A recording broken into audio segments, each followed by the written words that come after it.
Hello guys, ito ulit si Gene. Welcome sa 11.9 Workshop. And guys, thank you so much again for watching. Maraming salamat sa inyong panonood dito sa Pilipinas at sa iba't ibang bansa, yung mga nanonood ng vlog ko, yung mga OFWs, no? So guys, kumusta kayong lahat? And I hope na nakakarating ang programang ito sa inyo na nasa mabuti kayong kalagayan, okay?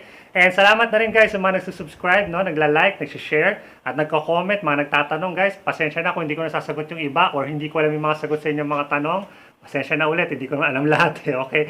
So anyway, ngayon, ang tatopic natin is yung isa na namang tool mula sa Devon Powertools. At ito yon yung kanilang Rotary Hammer Drill na 30mm.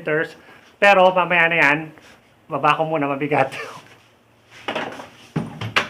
Ayan. So, mamaya natin pag-usapan yung Devon drill na yun. No? Pero guys, ngayon, pag-usapan ulit natin. Balikan natin ulit yung mga drills. Okay? So, last vlog ko na pag-usapan natin yung pagkakaiba ng impact driver at ng impact wrench at kung saan sila dapat gamitin at kung interchangeable ba sila. No, guys? So, kung hindi nyo pa napanood yun, nasa description yung link. Try nyo balikan, try nyo tingnan. Okay? Ngayon, balikan natin yung mga drills. No? So, sabi ko nung sa isa kong vlog, ang dalawang klaseng drills na madalas natin gamitin ay yung mga ordinary or yung mga rotary hammer, rotary drill na ordinary drill, okay? At ang yung pangalawa is yung mga hammer or impact drills, okay? Diba? So ako, lari ko nirekomenda is you always have, kung bibili ka ng isang drill lang, ang kailangan mong bilhin is yung impact or hammer drill, no? Kasi yun pwede siyang gamitin on kahoy, bakal, and semento. Almost all class ng all kinds of materials pwede niyang butasan, no? So tingnan natin ulit yung mga yan. Meron ako mga drills dito. Actually, maraming drills dito. So tingnan natin. So ito yung mga drills na corded drills, guys, na nasa shop ko. Una natin tingnan is ito. This is what we call a rotary drill or ordinary drill, guys. So ito ay 10mm lang.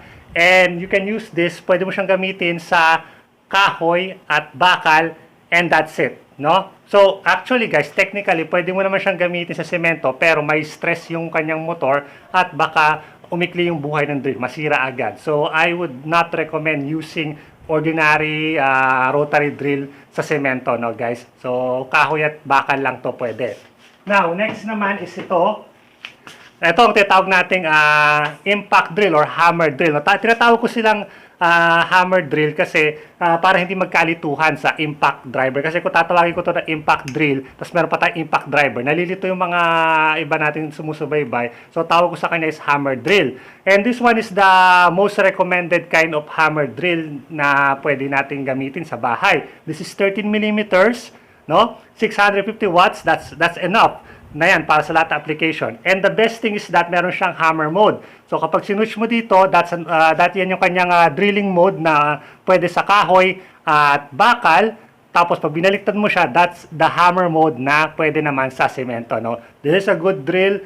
This is a very old drill, vintage na drill from Japan. And hanggang ngayon ginagamit ko pa, pinamana to sa akin ng tatay ko. So this is a very good example of that. Next naman guys is ito.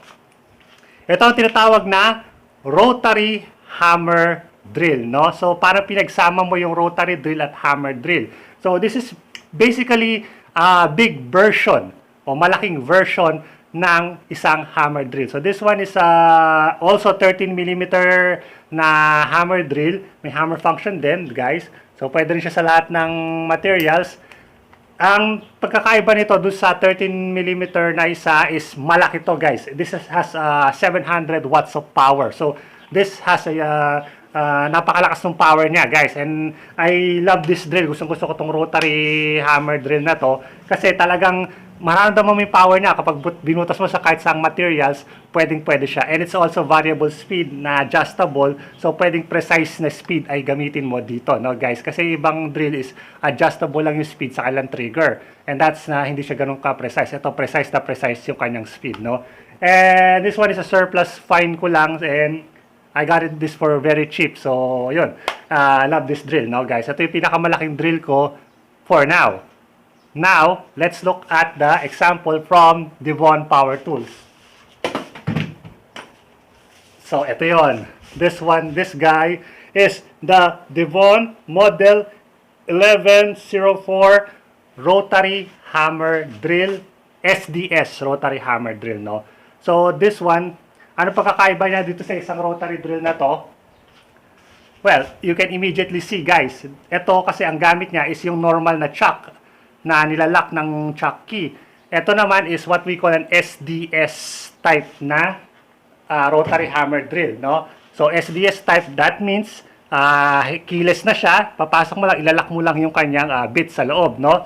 And guys, makikita niyo naman yung laki niya, di ba? So, yung orientation niya is kakaiba doon sa ibang mga drills kasi nandito yung motor niya, nakatayo, vertical, no? And meron siyang mga adjustments, guys.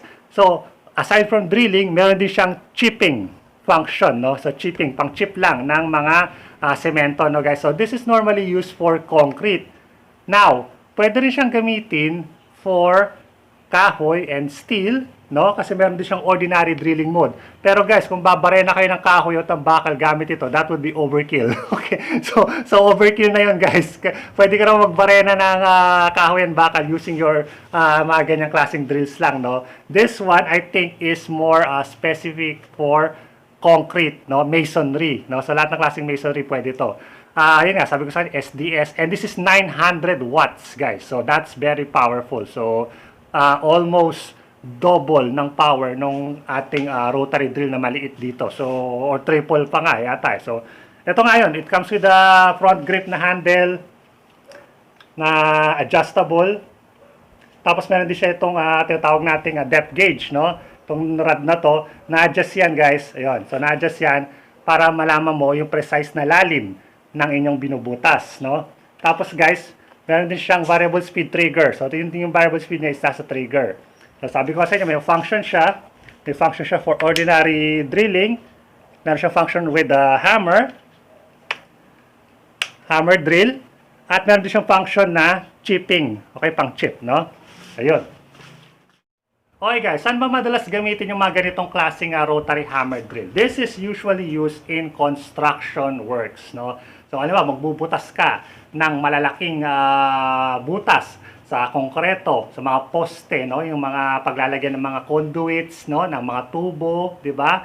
Hindi pwede yung mga ordinary drill diyan. Ang kailangan diyan is yung mga ganito, yung mga rotary hammer drills, guys. Iba rin to, guys, doon sa tinatawag natin na demolition hammer, okay? Iba to. Ang demolition hammer kasi is, as his name says, ginagamit sa demolition. Pwede mo itong gamitin ng pang chip o pang giba, pero light chipping lang, guys. Halimbawa, yung maglalagay ka lang ng uka sa pader para lagyan ng mga switch, ganyan, or meron lang sumobra doon sa hollow block, kailangan mo lang tabasin, di ba? Ito yung gagamitin doon. Pero kung gagamitin mo ito ng pan-demolish ng bahay, hindi pwede. Baka hindi niya kayanin, guys, or ng pan-demolish ng kalsada, no? So, kailangan mo doon is a demolition hammer or yung full na jackhammer talaga, no? This is just for drilling holes in concrete, big holes in concrete up to 30 millimeters yung size ng kanyang bit at sa light chipping works. Okay? So, yun. Kasi SDS siya, hindi pwede sa kanya yung aking mga ordinary masonry bits, no? However, nakapaghanap ako dito sa workshop and meron pala ako isang SDS bit, isa lang, guys. So, isang masonry bit. Tingnan nyo yan. Yan ay masonry. Nakita nyo may pakpak sa dulo, di ba? So, yan ang pagkakaiba ng masonry bit. Sa mga ordinary drill bits, meron siyang parang pakpak. Kasi yan yung parang nagbubuga ng pulbos ng concrete. Kasi pinupulbos ng hammer drill yung semento. So, kailangan na tanggalin yon para magtuloy-tuloy yung kanya operation, no? And, madali naman siya i-fit sa isang SDS hammer drill na to. Ibababa mo lang siya ito. Parang ilalak mo lang yan, baba. Tapos, ihahanap mo lang yung kanyang pwesto. Yun. Tapos, and that's it. So, yun na yun. So, ang dali na. Hindi ko na kailangan magsusi ng kung ano-ano. Okay na. You're ready to go na talaga. So, ilagay mo lang sa kanya kung saan mo siya igagamitin. And, that's it. Presto, no? Okay, guys. So, nandito ako sa balcony. And, as luck would have it, kailangan ko palang butasan itong aking wall dito sa balcony para makabitan ng internet cable sa loob, no, guys? And I think it's a perfect time para matesting natin itong Devon Rotary Hammer Drill nito. Tingnan natin kung gaano siya kabilis butasin itong pader na ito, which is about 5.5 inches ang kapal, no? And it's reinforced concrete, no? Tapos, guys, syempre bago tayo mag-drill, kailangan safety first guys. Goggles of course, dahil ito ay isang rotary hammer drill, pinupulbos niya yung simento. So maaaring ito masikip sa ating mata. And of course, kailangan natin ng dust mask para maprotektahan yung ating baga, no guys. So let's go, let's test this out. Suot ko lang yung aking gas mask.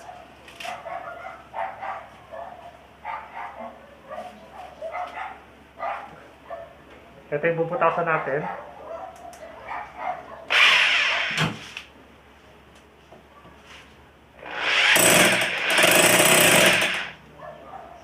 Naka-hammer.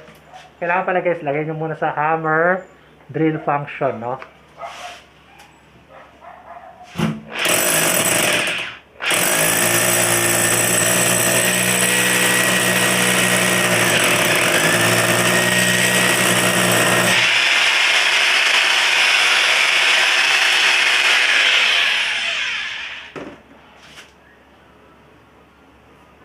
Okay. So, ayun, nabutas niya guys. And tagusan siya. That only took around, I don't know, 10 seconds, no? So, doon mo makikita yung power ng Devon Rotary Hammer Drill na kaya niyang butasin yung ganong kakapal na wall, concrete wall, 5.5 inches for only around about 10 seconds lang, no? So, ganun siya kalakas guys. That's 900 watts of power. Alright guys, so ngayon testingin natin yung kanyang chipping function, no guys. Unfortunately, wala akong chisel bit para dito. So, itry lang natin tong hammer drill. But this is not advisable guys. Kung mag-chip kayo or kung magbibitak kayo ng mga semento using rotary hammer drill, it's better if you have the chisel bit, no? Tapos, ilalagay mo siya sa hammer function. So, pag ginamit mo siya, hindi siya iikot. Mag-chip lang siya. So, try nating warakin itong mga baton to. Tignan natin kung gaano siya kalakas.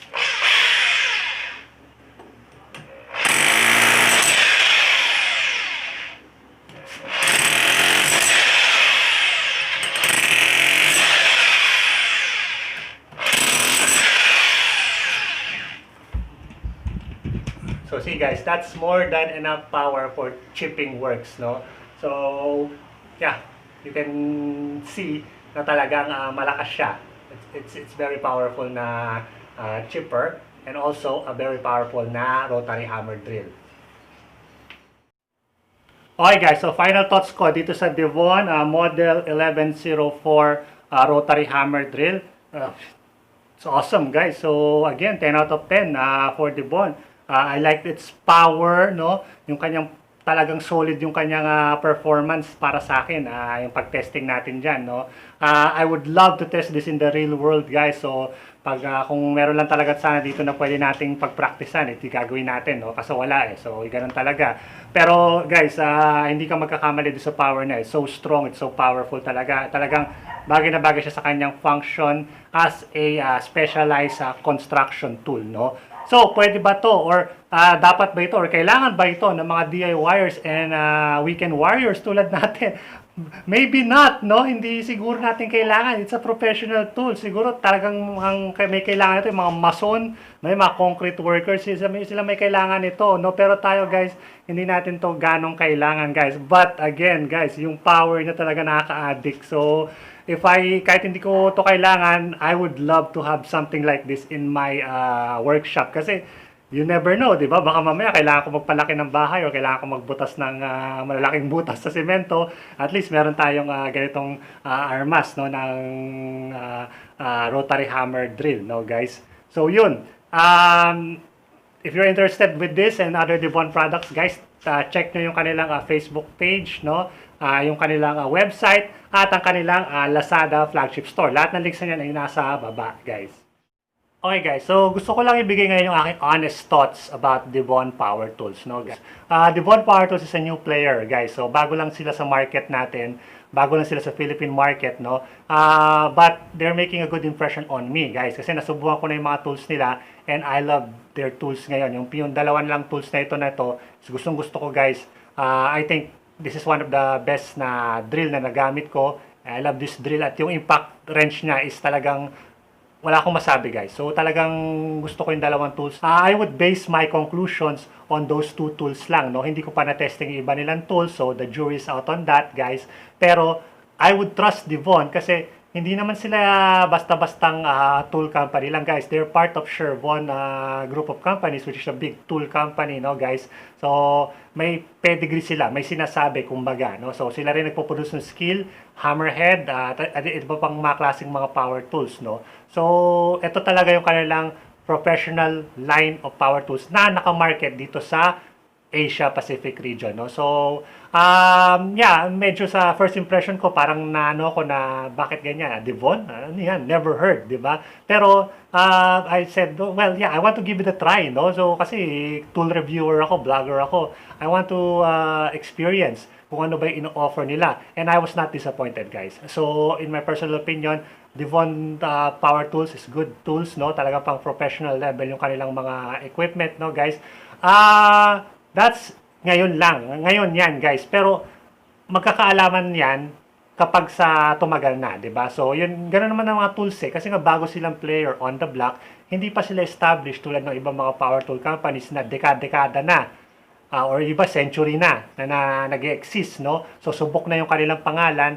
Yung Devon bagong player pa lang, no? So, let's give it a time. Let's give them time to grow and to improve, 'di ba? So, saka magkakaalaman pala, guys, kung maganda ang isang tool, magkakaalaman yan sa after-sales service, di ba? At sa customer service, no? And I would say na hindi ko pa na-experience yun sa Devon. So, I'll be honest about that. Hindi ko na-experience yung kanilang customer service or yung after-sales, no?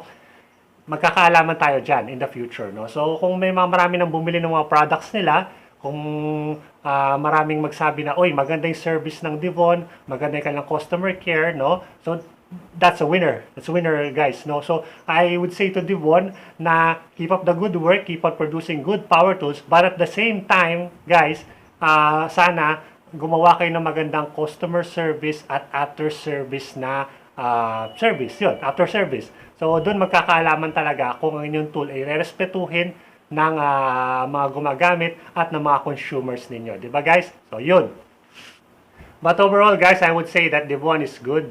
It's a good tool brand. Give it a try, guys, no? So subukan nyo sa sarili nyo para malaman nyo yung kanilang mga ino-offer. Kung meron mga tinitinda Devon malapit sa inyo, try nyo, no? Pwede nyo naman tanungin yung mga sales rep nila kung you can try the power tools. At kung hindi nyo alam kung saan mabibili yung Devon, try nyo yung message nila sa kanilang Facebook page, no? So para malaman nyo, baka meron lang marapit sa inyo na dealer, di ba? Para masubok nyo rin, guys. To see is to believe, di ba? So kung nakikita nyo lang na dinedemonstrate ko, that's my opinion, guys. So huwag kayong maniwala sa akin kung sa tingin nyo hindi totoo yung sinasabi ko. Test nyo ng sarili nyo, guys, para magkaalaman, di ba? Doon lang talaga magkakaalaman kapag kayo na mismo yung sumubok, no? But I understand na medyo apprehensive kayo. Ganyan din naman ako. Apprehensive din ako sa una, pero they proved themselves to me. So the company, the tool proved themselves to me personally, no? So yeah, Devon, the best. Okay? So yun. So ito ulit si Jean. Okay? So thank you so much for watching, guys, no? And magpapasko na. Ha? So hindi ko pa nasikaso yung ating giveaway mula sa iba nating sponsor. So, next time na yan, guys. So, busy na ako ngayon Pasko. Marami akong ginagawa. So, advance Merry Christmas, guys. So, baka hindi ako pag-vlog this Christmas. So, advance ko na yan para sa inyo, guys. And, yung 13 month nyo, okay? So, kamaya kung saan na mapunta. So, mabuti mo mapunta sa tools ang 13 month kaysa naman sa kung saan, diba? So, thank you so much, guys. Ito na si Jean. Welcome. Salamat sa inyong panonood dito sa 11.9 Workshop. I'll see you guys soon. Adios.